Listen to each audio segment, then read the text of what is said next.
لا تبخلوا علينا بالاشتراك ولايك للفيديو لتشجيعنا. حصل اللاعب المغربي المخضرم يونس عبد الحميد على إشادة خاصة من المدرب ديالو وليد الركراكي بعد المستوى القوي في المباراة مع زامبيا.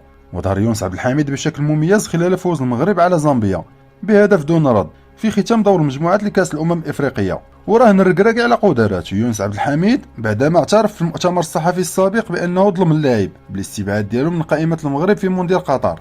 وبحسب مصادر فإن تألق عبد الحميد كيثلج صدر الركراكي لتعويض غياب القائد رومان سايس. وكان الركراكي حائر بين يونس عبد الحميد وشادي رياض، لكن المدرب الركراكي فضل الأول بسبب الخبرات ديالو والقوة البدنية.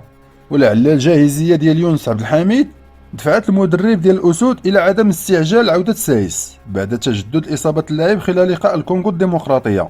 وكيستعد المنتخب المغربي لمواجهة جنوب إفريقيا يوم الثلاثاء المقبل في ثمن نهائي كأس الأمم الإفريقية.